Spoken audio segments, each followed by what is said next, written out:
देखो पहला क्वेश्चन लिखा हुआ है कि फ्रांसीसी क्रांति कब शुरू हुआ। तो फ्रांसीसी क्रांति कब शुरू हुआ? 1789 में।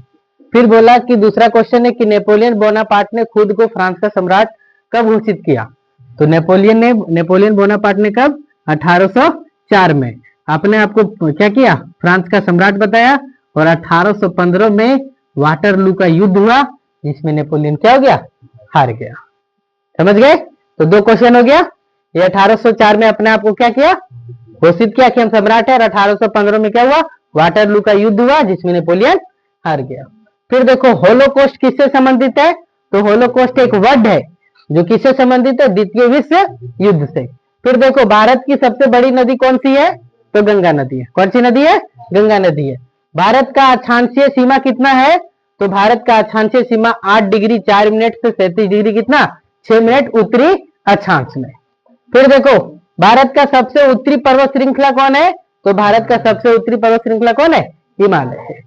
फिर देखो कपास को उगाने के लिए कौन सी मिट्टी चाहिए? तो कपास के लिए कौन सी? काली मिट्टी चाहिए। किस नदी को दक्षिण का गंगा कहा जाता है? गोदावरी नदी को दक्षिण का क्या कहा जाता है? गंगा कहा जाता है। फिर लिखा है 9वां नंबर की लोकतंत्र की मुख्य विशेषता क्या है? तो लोकतंत्र का मतलब होता है लोगों का शासन या लोगों द्वारा शासन। फिर देखो ऐसी प्रणाली के लिए कौन सा शब्द इस्तेमाल करेंगे आप कि जहां लोग क्या करते हैं? प्रतिनिधि का चुनाव करते हैं। तो लोग प्रतिनिधि का चुनाव करते हैं, वहां पे क्या कहलाता है? लोकतंत्र। फिर देखो भारतीय संविधान को कब अपनाया गया? तो भारतीय संविधान को कब? 26 जनवरी 1950 को पूरे भारत में लागू किया गया और अंगीकृत अधिनियमित 26 नवंबर 1949 ईस्वी को किया गया।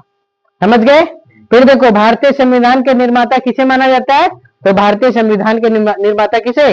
भीमराव अंबेडकर को। किसे? भीमराव अंबेडकर को। फिर 13 नंबर देखो ग्रामीण भारत में मुख्य व्यवसाय क्या है? तो गांव में लोग सबसे ज्यादा क्या करते हैं? कृषि कार्य करते हैं। फिर देखो 14 नंबर क्या है? वस्तुओं और सेवाओं के उत्पादन पर खर्च किया गया धन को क्या कहते हैं? तो निवेश कहते हैं। क्या कहते हैं? निवेश कहते हैं। किसी क्षेत्र में या किस क्षेत्र को प्राथमिक क्षेत्र का रूप माना जाता है? तो कृषि को क्या माना जाता है? प्राथमिक क्षेत्र का रूप माना जाता है। 16 नंबर क्वेश्चन देखो क्या लिखा है? 2011 के जनगणना के अनुसार भारत का साक्षरता दर कितना था? तो 74.04%। भारत में बेरोजगारी पर डेटा कौन सा संगठन देता है?